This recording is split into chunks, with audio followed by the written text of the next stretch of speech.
Dear students, international ട്രേഡിൻ്റെ മറ്റൊരു ക്ലാസ്സിലേക്ക് എല്ലാവർക്കും ഹാർദവമായ സ്വാഗതം. നമ്മൾ കഴിഞ്ഞ ക്ലാസ്സുകളിൽ സ്റ്റോൾപ്പർ-സാമുവൽസൺ തിയറമായിരുന്നു എക്സ്പ്ലെയിൻ ചെയ്തിട്ടുണ്ടായിരുന്നത്. ആ ഒരു തിയറിയുടെ ക്രിറ്റിസിസംസ് നമ്മൾ എക്സ്പ്ലെയിൻ ചെയ്ത സമയത്ത് പ്രധാനമായിട്ടും നമ്മൾ ഡിസ്കസ് ചെയ്തിട്ടുള്ളൊരു ഭാഗമായിരുന്നു. പ്രധാനമായിട്ടുള്ളൊരു ക്രിറ്റിസിസറായിട്ട് നമുക്ക് മനസ്സിലായിട്ടുണ്ടായിരുന്നത് ദാറ്റ് ഈസ് ദ മെറ്റ്സ്ലർ. ഓക്കെ, അപ്പോൾ ഈ ഒരു സ്റ്റോൾപ്പർ-സാമുവൽസൺ തിയറിയുടെ ക്രിറ്റിസിസമായിട്ടുള്ള മെറ്റ്സ്ലർ പാരഡോക്സ് ആണ് നമ്മൾ ഇന്നത്തെ ക്ലാസ്സിൽ ഡിസ്കസ് ചെയ്യാൻ വേണ്ടിയിട്ട് പോകുന്നത്. ഓക്കെ, തിയറിയിലേക്ക് കടക്കുന്നതിന് മുൻപായിട്ട് നമുക്ക് ഈ ഒരു എക്കണോമിസ്റ്റിനെ പരിചയപ്പെടാം. Lloyd Appleton Metzler. He was born on 1913 and died in 1918. Was an American economist best known for his contribution to international trade theory. He was born in Lost Springs, Kansas in 1930, although most of his career was spent at the University of Chicago.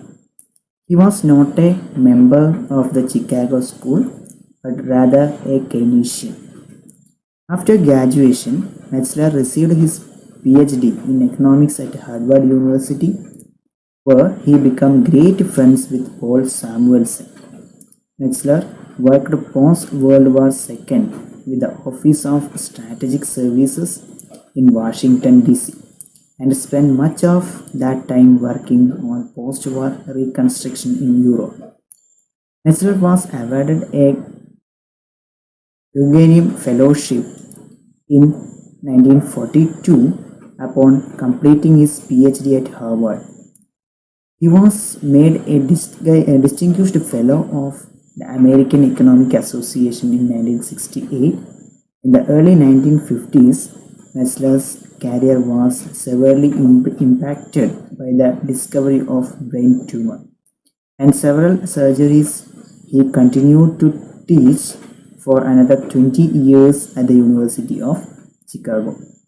Okay, അപ്പോൾ ഈ ഒരു മെറ്റ്സ്ലറിനെ കുറിച്ചിട്ട് കൃത്യമായിട്ടുള്ളൊരു idea നിങ്ങൾക്ക് ലഭിച്ചിട്ടുണ്ടാവും. Like he was an American Economist.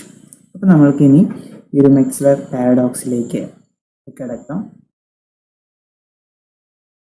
The conclusion given in Stolper-Samuelson theorem that tariff would hurt the abundant factor and benefit the scarce factor was contradicted by a Lemaister in classic article published in 1949.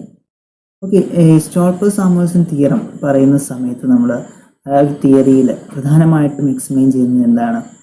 ഈ പ്രീട്രേഡ് situation അല്ലെങ്കിൽ after പ്രീട്രേഡ് സിറ്റുവേഷനിനേക്കാൾ കൂടുതലായിട്ട് ഈ factor റിവാർഡിൽ വർധനവുണ്ടാവുന്നു എന്നുള്ളതാണ് നമ്മൾ കണ്ടിട്ടുണ്ടായിരുന്നത്, അല്ലേ?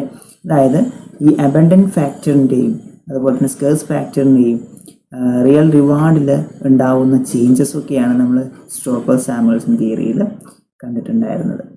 അപ്പോൾ ഈ ഒരു മെറ്റ്സ്ലർ പാരഡോക്സിൽ അദ്ദേഹം പറയാൻ ശ്രമിച്ചത് എന്താണ്? The tariff would hurt the abundant factor and benefit the scarce factor was contradicted, അല്ലേ? ഈ സ്റ്റോൾപ്പർ-സാമുവൽസൺ തിയറിയിൽ താരിഫിനെ കുറിച്ച് പറയുന്ന സമയത്ത് അവിടെ ഫ്രീ ട്രേഡിനെ കുറിച്ചിട്ടാണ് ഡിസ്കസ് ചെയ്തിട്ടുണ്ടായിരുന്നത്. അതേസമയം താരിഫ് ഇമ്പോസ് ചെയ്യുന്ന സമയത്ത് ഈ അബണ്ടൻറ്റ് ഫാക്ടറിന് യാതൊരുവിധ ബെനിഫിറ്റും ഉണ്ടാവുന്നില്ല, അല്ലെങ്കിൽ ആ ഒരു ലോസാണ് സംഭവിക്കുന്നത് എന്നാണ് സ്റ്റോൾപ്പർ-സാമുവൽസൺ തിയറിയിൽ എക്സ്പ്ലെയിൻ ചെയ്തിട്ടുണ്ടായിരുന്നത്. അപ്പോൾ അതിൽ നിന്ന് വ്യത്യസ്തമായിട്ട് മെറ്റ്സ്ലർ പറയാൻ ശ്രമിക്കുന്നത് എന്താണ്? ഈ ഒരു താരിഫ് ഇമ്പോസ് ചെയ്യുന്നത് കൊണ്ട് അബണ്ടൻറ്റ് ഫാക്ടറിന് ബെനിഫിറ്റാണ് അവിടെ ലഭിക്കുന്നത് എന്നുള്ളതാണ് പറയാൻ വേണ്ടിയിട്ട് ശ്രമിക്കുന്നത്. ഓക്കെ, അദ്ദേഹം ഈ ഒരു ആർട്ടിക്കിൾ പബ്ലിഷ് ചെയ്യുന്നത് 1949 Metzler stated that the imposition of tariff would improve the terms of trade and raise the ratio of price of export good intensive in the abundant factor to the price of import good intensive in scarce factor. അപ്പോൾ മെറ്റ്സ്ലർ അദ്ദേഹം പറയുന്ന ഇതാണ്, tariff impose ചെയ്യുന്ന സമയത്ത് abundant factor ഏതാണോ ആ factor ഉപയോഗിച്ചുകൊണ്ട് produce ചെയ്യുന്ന കമ്മോഡിറ്റിയുടെ പ്രൈസിൽ വർധനവുണ്ടാവും. അത് ആ ഒരു കൺട്രിയുടെ ടേംസ് ഓഫ് ട്രേഡ് വർദ്ധിക്കുന്നതിന് കാരണമാവും. അതിൻ്റെ ഭാഗമായിട്ട് ആ ഒരു അബണ്ടൻറ്റ് ഫാക്ടറിൻ്റെ റിയൽ റിവാർഡിൽ വർധനവ് ഉണ്ടാവുമെന്നാണ് പറയുന്നത്. Okay, then it will raise the price of factor used intensively in the export sector relative to the factor used intensively in import substitute. Thus, Messlers concluded that income distribution will improve in favor of the abundant factor and against the scarce factor. This is known as Messler paradox. ഇവിടെ tariff, ഒരു കൺട്രിയുടെ tariff import ചെയ്യുന്ന, tariff impose ചെയ്യുന്ന സമയത്ത് ഒരു കൺട്രിയുടെ ആ ഒരു കമ്മോഡിറ്റിയുടെ വിലയിൽ വർധനവുണ്ടാവുകയും ആ ഒരു കമ്മോഡിറ്റിയുടെ ഏത് ഫാക്ടർ ഉപയോഗിച്ചുകൊണ്ടാണോ പ്രൊഡ്യൂസ് ചെയ്യുന്നത് അല്ലെങ്കിൽ ഏത് അബൻഡൻറ്റ് ഫാക്ടറാണോ ആ ഫാക്ടറിൻ്റെ റിയൽ ഡിമാൻഡിൽ വർധനവുണ്ടാകുന്നു. That is the Metzler paradox. Then, according to Metzler, the diversion of productive resources from export industry to import replacement industry, as supposed in Stopper-Samuelson theorem, can take place only if the domestic price of export items fall relative to the import substitute. However, the imposition of tariff and consequent improvement in terms of trade signifies a rise in the ratio of export price to import price. Okay, അപ്പോൾ ഇവിടെ നമ്മൾ already നേരത്തെ പറഞ്ഞതുപോലെ തന്നെ ഈ ഒരു തരത്തിൽ tariff impose ചെയ്യുന്ന സമയത്തിൽ എക്സ്പോർട്ട് പ്രൈസിൽ വർധനവുണ്ടാകുന്നു. ആ എക്സ്പോർട്ട് പ്രൈസ് വർദ്ധിച്ചു കഴിഞ്ഞാൽ എന്താണ്, അബൻഡൻറ്റ് ഫാക്ടർ ഉപയോഗിച്ചുകൊണ്ട് പ്രൊഡ്യൂസ് ചെയ്യുന്ന കമ്മോഡിറ്റിയുടെ വില വർദ്ധിക്കുന്നു. ആ കൺട്രിയുടെ ടേംസ് ഓഫ് ട്രേഡ് വർദ്ധിക്കുന്നതിന് അത് കാരണമാകുന്നു. In such a situation, the price of the abundant factor is likely to rise relative to that of scarce factor. അപ്പോൾ ഇത്തരത്തിൽ ടേംസ് ഓഫ് ട്രേഡ് വർധനവുണ്ടാകുമ്പോൾ തന്നെ എന്താണ്, അബൻഡൻറ്റ് ഫാക്ടറിൻ്റെ പ്രൈസ് വർദ്ധിക്കുന്നതിന് കാരണമാകുന്നു. അത് എന്താണ്, ഈ ഒരു സിറ്റുവേഷൻ, നല്ലൊരു ബെനിഫിഷ്യൽ സിറ്റുവേഷൻ ഈ ഒരു അബൻഡൻറ്റ് ഫാക്ടർ ഉപയോഗിച്ചുകൊണ്ട് പ്രൊഡ്യൂസ് ചെയ്യുന്ന കമ്മോഡിറ്റിക്ക് അല്ലെങ്കിൽ ആ ഒരു ഫാക്ടറിന് ഉണ്ടാകുന്നു. And that of scarce factor, scarce ഫാക്ടറിനേക്കാൾ കൂടുതൽ ബെനിഫിറ്റ് ചെയ്തതിനാണ് ലഭിക്കുക അബൻഡൻറ്റ് ഫാക്ടറിന്. Okay, it may lead to the conclusion that the tariff through improvement in terms of trade will make the income distribution better in the tariff imposing country. This refutation of Stopper-Samuelson theorem attempted by L.A. Metzler was called the Metzler paradox. Okay. Then ഈ ഒരു മെറ്റ്സ്ലർ paradox ഒരു ഡയഗ്രത്തിൻ്റെ സഹായത്തോടു കൂടിയിട്ട് നമുക്ക് മനസ്സിലാക്കാം. ഇവിടെ രണ്ട് offer കർവുകൾ കാണിച്ചിട്ടുണ്ട്, കൺട്രി എയുടെയും കൺട്രി ബിയുടെയും. ദെൻ രണ്ട് കമ്മോഡിറ്റീസാണ് അവിടെ പ്രൊഡ്യൂസ് ചെയ്യുന്നത്, ക്ലോത്തും അതുപോലെ തന്നെ സ്റ്റീലും. പ്രധാനമായിട്ട് ഈ ക്ലോത്ത് എന്ന് പറയുന്നത് ലേബർ ഇൻറ്റൻസീവ് കമ്മോഡിറ്റിയാണ്, സ്റ്റീൽ എന്ന് പറയുന്നത് ക്യാപിറ്റൽ ഇൻറ്റൻസീവ് കമ്മോഡിറ്റിയാണ്. ഓക്കെ, ദെൻ ഈ ഒരു ഡയഗ്രത്തിലേക്ക് വരുന്ന സമയത്ത് cloth is എക്സ്പോർട്ടബിൾ commodity and steel is the importable commodity.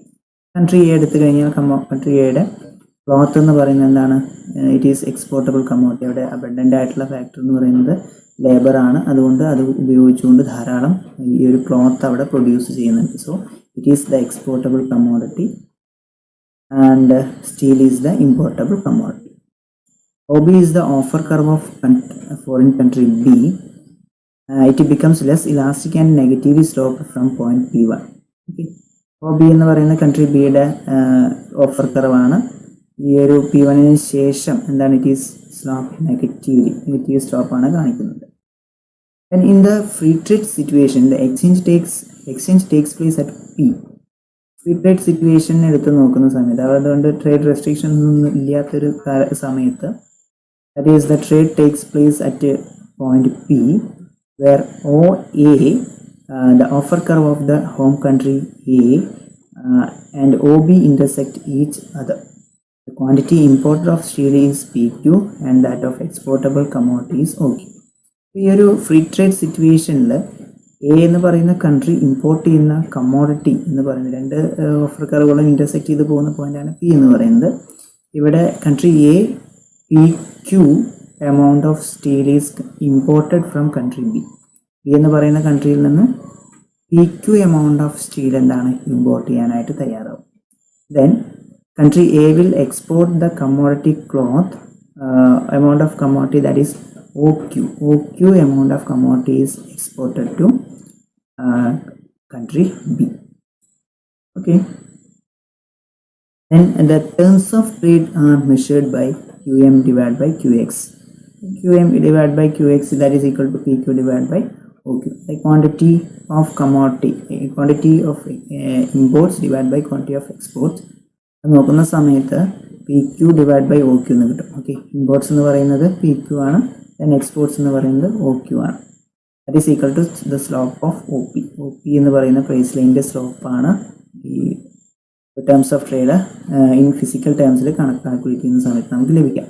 The slope of OP expresses the ratio of price of exportable commodity cloth, that is PX, to the price of importable commodity steel. Okay, അപ്പോൾ ഈ ഒരു slope price ലൈനിൻ്റെ O P എന്ന് പറയുന്ന price ലൈനിൻ്റെ slope കാണിക്കുന്നത് എന്താ? That is terms of trade, അതായത് P X divide by P M എന്ന് പറയുന്നത്. അല്ലെ, എക്സ് എന്ന് പറയുന്നത് പി എക്സ് എന്ന് പറയുന്നത് കമ്മോഡിറ്റി ക്ലോത്തിൻ്റെ പ്രൈസും, അതുപോലെ തന്നെ പി എം എന്ന് പറയുന്ന സ്റ്റീലിൻ്റെ പ്രൈസുമായിട്ട് കണക്കാക്കുകയാണെന്നുണ്ടെങ്കിൽ export price divide by import price, that is the terms of trade. അപ്പോൾ ഈ ഒരു ഒ പി എന്ന് പറയുന്ന പ്രൈസ് ലൈനിൻ്റെ സ്ലോപ്പ് എന്ന് പറയുന്നത് എന്താണ്? Is P X divide by P M. When tariff is imposed by country A, country എയിൽ താരിഫ് ഇമ്പോസ് ചെയ്യുന്നു, and it's offer curve shift to the left.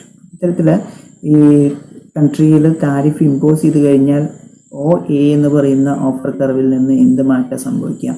O A വണ്ണിലേക്ക് country എയുടെ ഓഫർ കർവ് മാറുന്നു.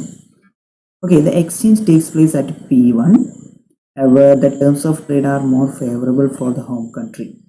It is measured by PQ divided by OQ1, PQ divided by OQ1, slope of the line OP1. Okay, ഈ ഒരു P1 എന്ന് പറയുന്ന പോയിന്റിൽ ഈ ഒരു പ്രൈസ് ലൈൻ്റെ OP1 എന്ന് പറയുന്ന പ്രൈസ് ലൈനിൻ്റെ സ്ലോപ്പ് എടുത്ത് നോക്കുക. It is favourable four country A. എന്താണെന്ന് വെച്ച് കഴിഞ്ഞാൽ അവിടെ പ്രൈസ് അല്ലെങ്കിൽ ക്ലോത്തിൽ താരിഫ് ഇമ്പോസ് ചെയ്യുക വഴി അവിടെ എന്താ സംഭവിക്കുന്നത്? അതിൻ്റെ പ്രൈസ് വർദ്ധിക്കുന്നു. അതിൻ്റെ ഭാഗമായിട്ട് എന്താണ് ഒരു ഇൻക്രീസ് അല്ലെങ്കിൽ ടേംസ് ഓഫ് ട്രേഡിൽ വർധനവ് ഉണ്ടാവുന്നതായിട്ട് നമുക്ക് കാണാനായിട്ട് സാധിക്കും. Then the quantity imported has Raisan after tariff. Then ഈ ഒരു താരിഫ് ഇമ്പോസ് ചെയ്തതിന് ശേഷം ഇമ്പോർട്ട് ചെയ്യുന്ന കമ്മോഡിറ്റിയിൽ വർധനവുണ്ടായി. Q1 എന്ന് പറയുന്നതാണ് സ്റ്റീൽ ഇമ്പോർട്ട് ചെയ്യുന്നത്, അല്ലേ? അപ്പോൾ അതിൽ വർധനവുണ്ടാവുന്നു. Since the slope of OP1 is greater than OP, the ratio of prices of two commodities is higher after tariff. അല്ലേ, അപ്പോൾ ഇത്തരത്തിൽ ഇമ്പോർട്ട് ചെയ്യുന്ന കമ്മോഡിറ്റിയുടെ അളവിൽ വർധനവുണ്ടാകുന്നു. അതിൻ്റെ ഭാഗമായിട്ട് തന്നെ സിൻസ് സ്ലോപ്പ് ഓഫ് OP1ൻ്റെ സ്ലോപ്പ് വർദ്ധിക്കുന്നു, അപ്പോൾ സ്വാഭാവികമായിട്ടും the ratio of prices of two commodities is higher. Tariff impose ചെയ്തതിന് ശേഷം രണ്ട് കമ്മോഡിറ്റീസ് പ്രൈസ് എടുത്ത് നോക്കുന്ന സമയത്ത് എന്താണ്? That is the price ratio is higher. It implies a rise in the wage rate relative to PX divided by PM എന്ന് പറയുന്നത് കൂടുതലാണ് എന്ന് പറയുന്നത് കൊണ്ട് എന്താ അർത്ഥമാക്കുന്നത്? അതായത് വേജ് റേറ്റിൽ വർധനവുണ്ടാകുന്നു, അല്ലെ? എക്സ്പോർട്ടബിൾ കമ്മോഡിറ്റിയുടെ പ്രൈസ് വർദ്ധിക്കുന്നു എന്ന് പറഞ്ഞു കഴിഞ്ഞാൽ ആ എക്സ്പോർട്ടബിൾ ആയിട്ടുള്ള കമ്മോഡിറ്റി ഏതാണോ അതിൻ്റെ ആ ഒരു കമ്മോഡിറ്റിയുടെ ഫാക്ടറിൻ്റെ റിവാർഡ് വർദ്ധിക്കുന്നു. ഇവിടെ എക്സ്പോർട്ടബിൾ കമ്മോഡിറ്റി ക്ലോത്താണ്. ക്ലോത്തിൻ്റെ ഫാക്ടർ ആയിട്ടുള്ള ലേബറിൻ്റെ റിവാർഡ് വർദ്ധിക്കുന്നു. സോ ലേബറിൻ്റെ റിവാർഡ് ഈസ് വേജ്, അല്ലേ? The wage relative rising the wage rate relative to the return of capital. ക്യാപിറ്റലിൻ്റെ റിട്ടേണിനേക്കാൾ കൂടുതൽ വേജ് റേറ്റിൽ വർധനവുണ്ടാവാനായിട്ട് കാരണമാകുന്നു. Thus tariff benefits the abundant factor labour and hurts the scarce factor capital. അപ്പോൾ ഇത്തരത്തിൽ താരിഫ് ചുമത്തുന്നത് ഈ അബണ്ടന്റ് ഫാക്ടർ ആയിട്ടുള്ള ലേബറിന് ബെനിഫിറ്റ് ഉണ്ടാക്കുകയും അതുപോലെ തന്നെ it hertz the scarce factor capital, അല്ലെ? ക്യാപിറ്റലിന് കുറച്ച് അല്ലെങ്കിൽ കുറവ് ബെനിഫിറ്റ് മാത്രമാണ്, അല്ലെങ്കിൽ യാതൊരുവിധ ബെനിഫിറ്റും ലഭിക്കുന്നില്ല എന്ന് തന്നെ നമുക്ക് പറയാനായിട്ട് സാധിക്കും. Okay, that is all about the Metzler paradox. അപ്പോൾ ഷോർട്ട്-സാമുവൽസൺ തിയറിയിൽ താരിഫിനെ ഇഗ്നോർ ചെയ്തുകൊണ്ടുള്ള അല്ലെങ്കിൽ ഫ്രീ ട്രേഡ് സിറ്റുവേഷനിൽ രണ്ട് ഫാക്ടേഴ്സിനും എങ്ങനെയാണ് ബെനിഫിറ്റ് ലഭിക്കുന്നത് എന്നുള്ള കാര്യങ്ങളാണ് ഡിസ്കസ് ചെയ്തിട്ടുണ്ടായിരുന്നത്. അപ്പോൾ അതിൻ്റെ പോരായ്മകൾ ചൂണ്ടിക്കാട്ടിക്കൊണ്ടാണ് ഈ മെറ്റ്സ്ലർ പാരഡോക്സ് ഇൻട്രൊഡ്യൂസ് ചെയ്തിട്ടുള്ളത്. Is one of the criticism of short-Samuelson theorem. അപ്പോൾ ഇതിൽ പ്രധാനമായിട്ടും ഇതാണ് പറയുന്നത്, എന്താണ്? Tariff benefits the abundant factor and hurts the scarce factor. Okay, ഇത്രയുമാണ് നമുക്ക് ഈ ഒരു മെറ്റ്സ്ലർ പാരഡോക്സിൽ ഡിസ്കസ് ചെയ്യാനായിട്ടുള്ളത്. മറ്റൊരു ടോപ്പിക്കുമായിട്ട് നമുക്ക് നെക്സ്റ്റ് ക്ലാസ്സിൽ കാണാം. Thank you.